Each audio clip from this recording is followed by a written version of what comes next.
Og denne søndag aften er det Michael Kamper, der sidder i vores nyhedsstudie. Klokken er 19.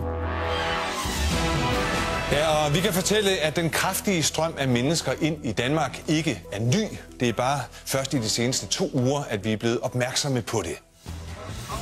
På togene fra Tyskland har DSB-ansatte set det hele året. Stort set hver eneste dag i 2015 er der kommet hundredvis af flygtninge og migranter ind i landet. De fleste af dem med toget via Puttgarden og Rødby med kurs mod Sverige. Der har vi da haft måske omkring 300 per dag eller sådan noget. På den her strækning? På den her strækning, ja.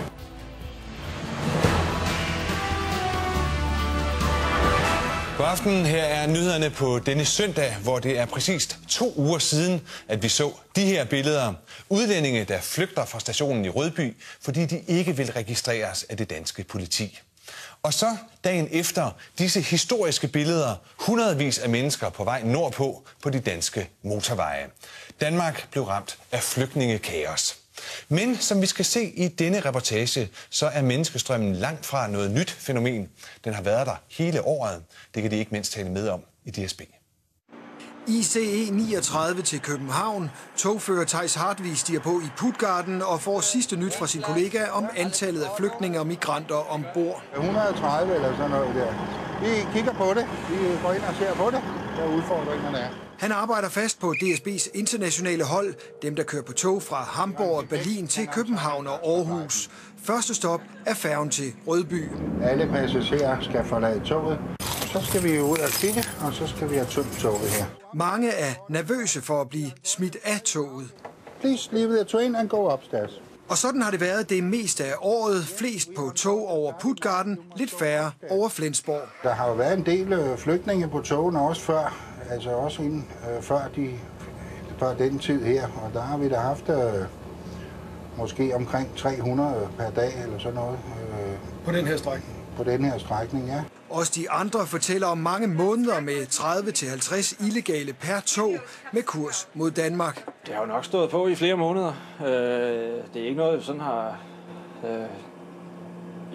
gjort noget ud af. Ganz so viele jetzt seit dem Frühjahr, also Frühling ungefähr, ja. Gerade in diesem Jahr ist es sehr stark angestiegen. Alle Züge sind wirklich sehr, sehr voll damit. Mens der tidligere kun var kontrol på udvalgte tog, så er der i dag systematisk kontrol af alle tog fra Tyskland. Where do you come from? Sådan har det været, siden antallet af illegale nærmest eksploderede for 14 dage siden. Dem, der vil blive i Danmark, bliver sorteret fra. You're not going to Sweden? No, Sweden. Danmark. Afgang.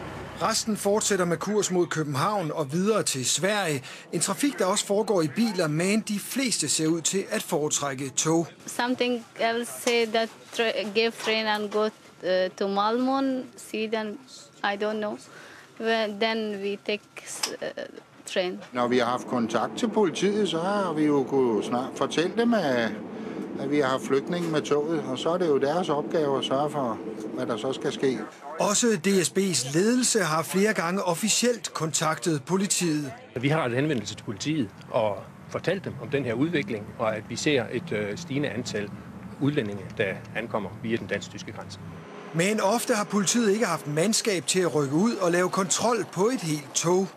Nu har jeg været i kontakt med en del, både det internationale DSB-personale og politi, og de begge parter bekræfter sådan set, at der har været rigtig mange kontakter fra DSB, når de har haft flygtningetog, der er fyldt som det her, men politiet har kun sjældent mulighed for at rykke ud. Derfor har de fleste tog tidligere krydset grænsen uden nogen form for kontrol, lastet med flygtninge og migranter. Psykisk og mentalt hårdt med alle de skæbner.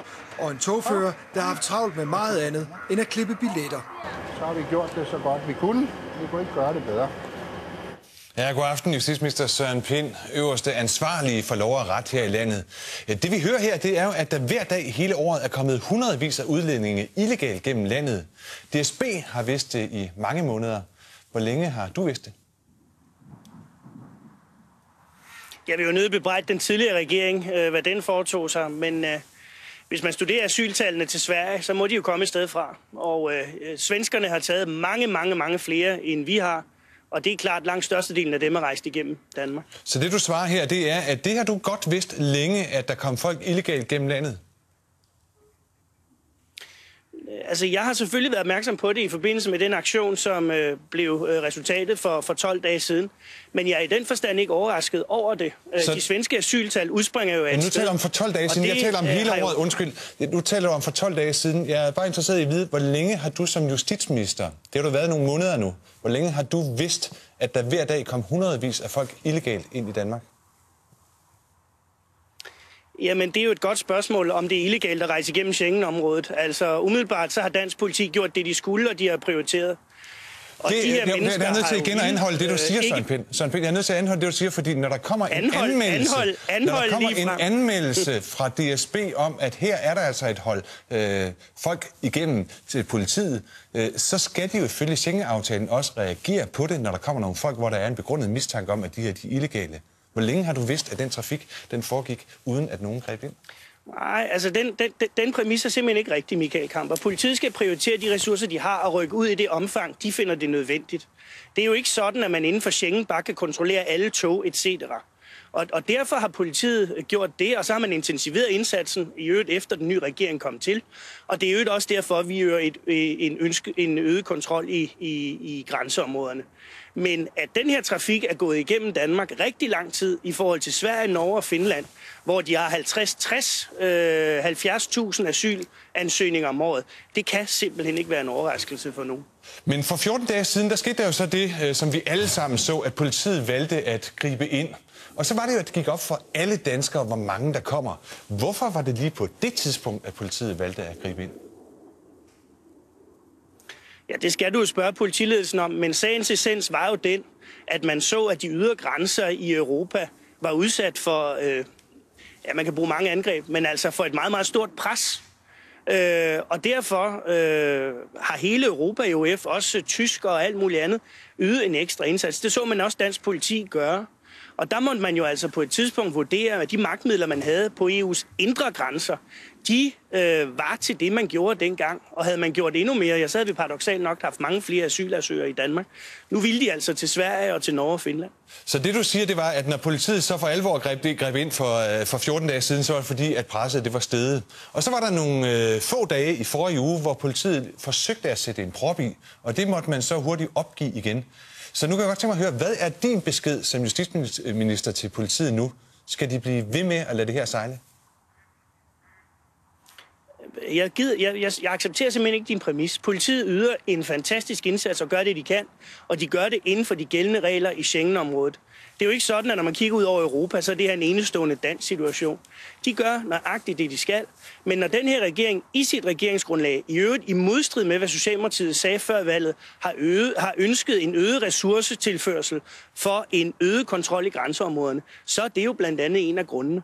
Men politiet inden for de rammer og ressourcer, de har, gør et fantastisk stykke arbejde. Lød det fra justitsminister Søren Pind. Tak skal du have. Og lad os her se, hvad der også venter i søndagens nyheder.